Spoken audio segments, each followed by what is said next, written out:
کہا جائے گا اس دن، یہ گویا یہاں محذوف ہے، اے جنوں اور انسانوں کی جماعت ہو، کیا تمہارے پاس نہیں آ گئے تھے رسول تم ہی میں سے؟ اب چونکہ دونوں کو جمع کر کے کہا جا رہا ہے تو جو انسانوں میں سے رسول ہیں گویا کہ وہی جنات کے لیے بھی رسول ہیں۔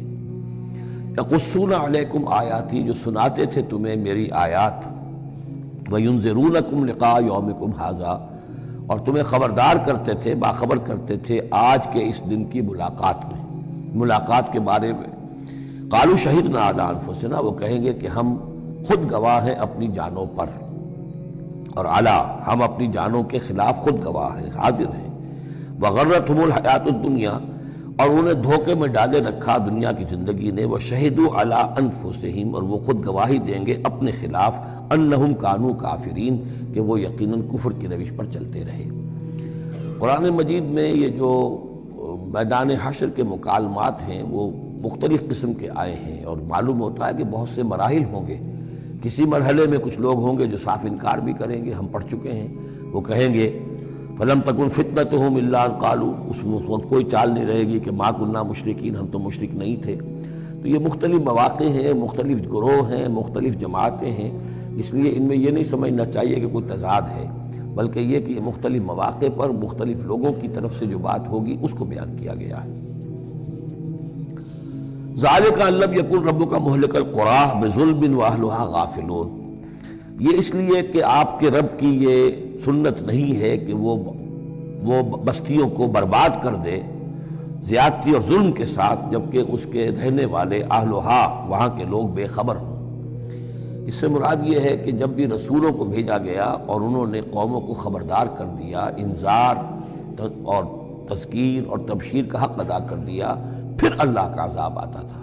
یہ نہیں کہ اچانک ان پر بس عذاب ٹوٹ پڑا، بلکہ اللہ تعالیٰ وَمَا كُنَّا مُعَذِّبِينَ حَتَّىٰ نَبْعَثَ رَسُولًا، یہ سورہ بنی اسرائیل میں قاعدہ کلیہ بیان ہوا ہے کہ وہ عذاب استیصال کہ جس سے کسی قوم کی جڑ کاٹ دی جائے، نسیم منسیہ کر دیا جائے، وہ کسی رسول کی بعثت کے بغیر نہیں بھیجا جاتا تھا۔ رسول کو بھیج دیتے تھے، وہ حق کا حق ہونا، باطل کا باطل ہونا بالکل مبرہن کر دیتا تھا، پھر بھی جو لوگ اڑے رہتے تھے تو پھر ان کو نسیم منسیہ کیا جاتا تھا۔ وَلِكُلٍّ دَرَجَاتٌ مِّمَّا عَمِلُوا، اور ہر ایک کے لیے درجات ہیں، مقامات اور مراتب ہیں ان کے عمل کے اعتبار سے۔ ظاہر بات ہے کہ نیکوکار بھی سب ایک جیسے نہیں اور بدکار بھی سب ایک جیسے نہیں۔ وَمَا رَبُّكَ بِغَافِلٍ عَمَّا يَعْمَلُونَ، اور آپ کا رب بے خبر نہیں ہے، غافل نہیں ہے اس سے کہ جو یہ کر رہے ہیں۔ وَرَبُّكَ الْغَنِيُّ ذُو الرَّحْمَةِ، اور آپ کا رب تو غنی ہے، اسے کسی کو عذاب دے کر کوئی اس کو فائدہ نہیں، اور کسی کی بندگی سے اور اطاعت سے اس کا کوئی رکا ہوا کام نہیں ہے کہ جو بن جائے گا، وہ تو غنی ہے، ذو الرحمہ، رحمت والا ہے۔ إِن يَشَأْ يُذْهِبْكُمْ، اور اس کی شان یہ ہے کہ وہ چاہے تو تم سب کو لے جائے، ختم کر دے، وَيَسْتَخْلِفْ مِن بَعْدِكُم مَّا يَشَاءُ، اور تمہارے بعد جن کو چاہے وہ لے آئے، ایک نئی مخلوق لے آئے، ایک نئی سپیشیز لے آئے، ایک نئی نسل آدم پیدا کر دے۔ اللہ کا اختیار مطلق ہے۔ کما انشأکم من ذریۃ قوم آخرین، جیسے کہ تمہیں اٹھایا ہے کسی اور قوم کی نسل میں سے۔